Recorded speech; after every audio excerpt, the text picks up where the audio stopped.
Hello folks, this is Mike. Welcome to my shop. So you want to cut wood moldings for your house and you're a little bit worried about how to cut those odd angles. Well, in this video, we're going to simplify the calculations and show you how to get a good fit. So stay with me.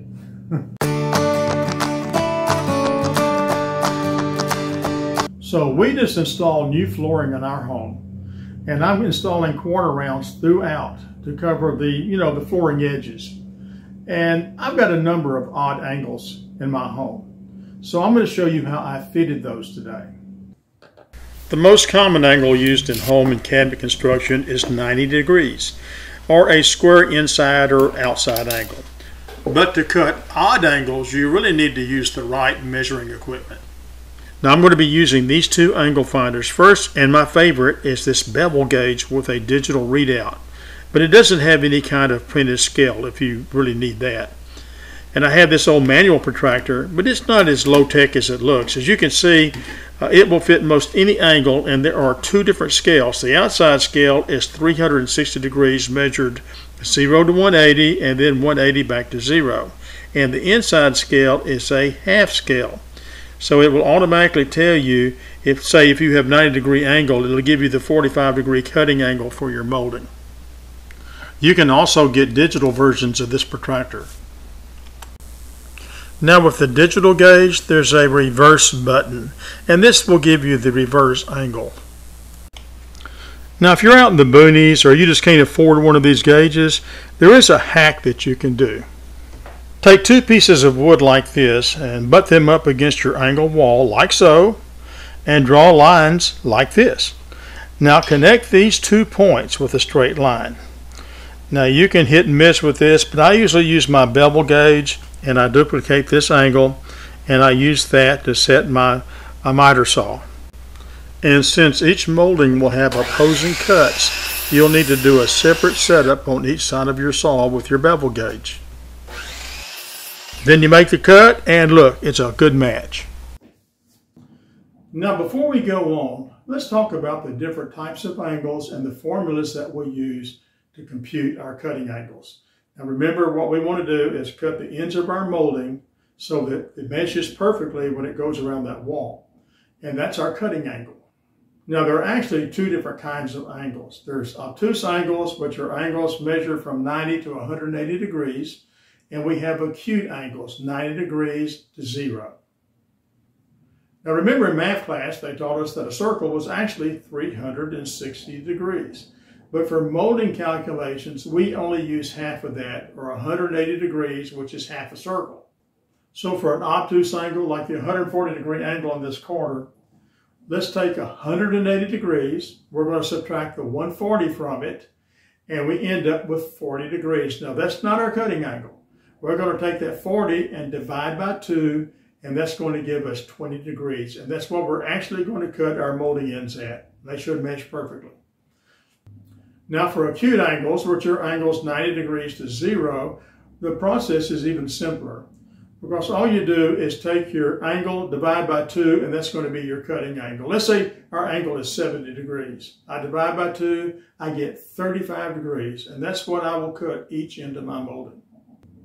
And remember, if you have modern angle calculating equipment, it'll probably do most of this math for you. But if you don't, you can always use these formulas, and you should come out on the money. And I just said the gauge will probably do most of the math for you. And here's an example. Now this is our protractor. Now see this large pointer here? This will always point to the wall angle. There's several scales. There's the outside scale, which was 0 to 180 and 180 to 0 again. And there's also an inner scale that has half equivalents. For instance, 70 is 35. If I go to 100, that's going to have a 50 half scale. And that's important. And you're going to actually use this information. Now, let's say that we're measuring an acute angle. And remember, that was 90 degrees or under.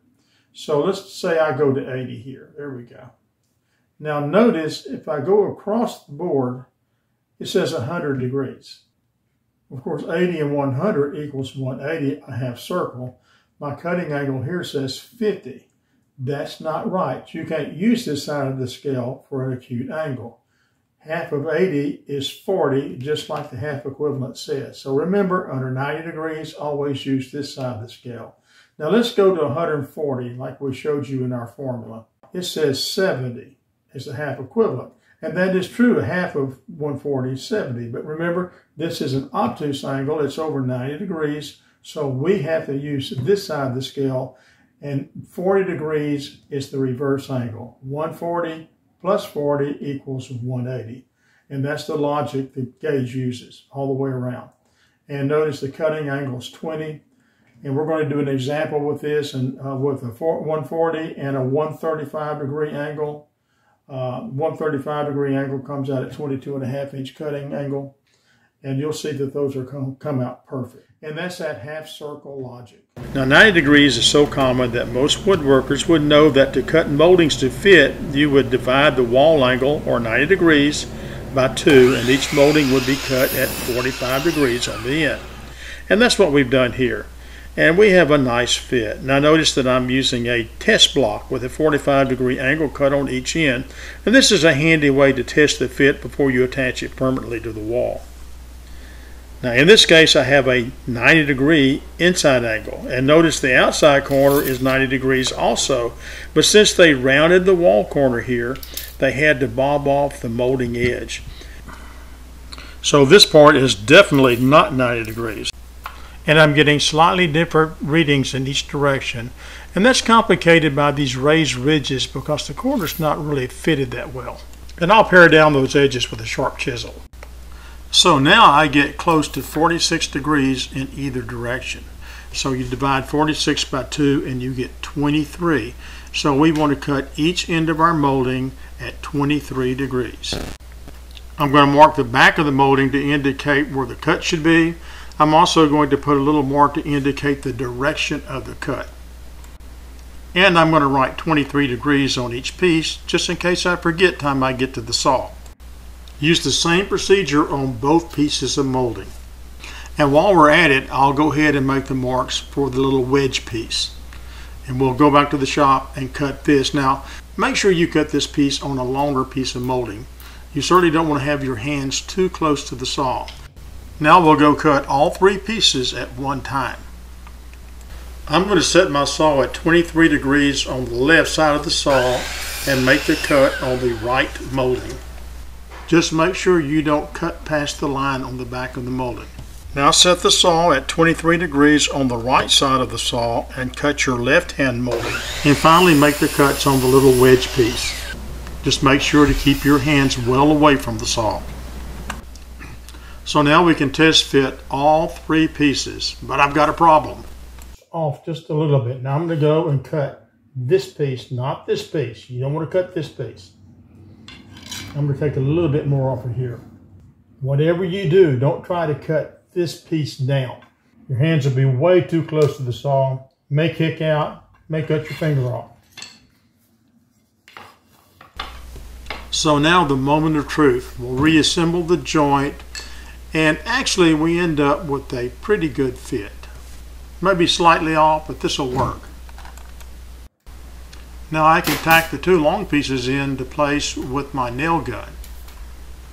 But the little piece, oftentimes when you do these little pieces like this, they may crack on you with the nail. What I like to do is use some liquid nails on the back and put them in place that way. Just make sure you don't have to move it for an hour or 2 till that sets up and dries.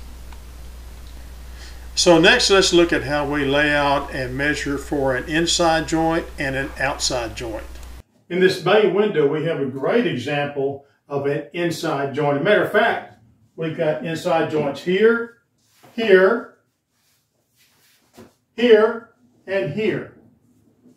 So now let's measure these wall angles with our protractor. Now honestly, I've already measured the outside corners on both sides. They come out to 140 degrees. So now let's measure these 2. And I get 135. Let's check this one. And I also get 135. Now of course, if it's 135, we look at the reverse angle on the gauge, tells us it's 45 degrees. Now, if it's 45 degrees, we divide that figure by 2 and we get 22.5 inches, which is our cutting angle. So on this side of the room, we have an outside angle. And we're going to measure that with our protractor also. And I get 135 degrees. And just like the other wall, well, that'll be a 45 degree reverse angle, 22.5 inch cutting angle. And really for our purposes, the main difference between the inside angle and the outside angle is the direction you cut your molding. And look at these examples. You can see that for the inside angle is a completely opposite cut from the outside angle. So be sure to be careful because it's easy to miscut your molding. Fitting the outside corner is really pretty easy. I measured each piece and then I did a rough cut in the shop. Now I'll fit them on the wall, make my marks, and then I'll take them outside and make the final cuts. And as you see, we have a pretty darn good fit. Now cutting the inside angle is slightly more complicated because it's hard to get a good measurement with your measuring tape. So in this case, I'm going to use a set of measuring sticks. Now remember, when you're doing this, if you cut it slightly too long, you can always trim it back a little to fit. If you cut it too short, well, you get to cut a whole new stick. And I'm going to cut at the same angles we used for our little test sticks. And remember that the outside angles were 140 degrees, the inside angles were 135. So the sticks on the outside corners will have slightly different angles on each end. Both of the middle angles were 135 degrees, so our center stick is cut at 22.5 degrees each end. And basically I'm going to go around the window fitting each stick individually using our test sticks. Then we'll do a test fit with all 3 pieces, and we're not going to tack them in until we're sure that they fit just right. And it looks like we have another good fit. So now we can tack them in place and putty the nail holes, paint, and then we're done. Well, we've looked at installing molding and several types of odd angle situations. And I hope you can see that if all else fails, you can always figure these angles yourself by using the simple math formulas that we demonstrated in the video. Matter of fact, I just installed a whole house full of quarter-round molding, and it all come out just great. Now, like many YouTubers, I sometimes run out of ideas. So if there's something that you would like to see me do, be sure to leave me a comment. You know, I really don't know how to do everything, but what I do know, I can show you. Also, at the end of this video, there's a partial list of some of our upcoming events and topics. So be sure to like our video, and if you haven't already, be sure to subscribe to our channel so you won't miss anything. And until next time, folks, thanks for watching.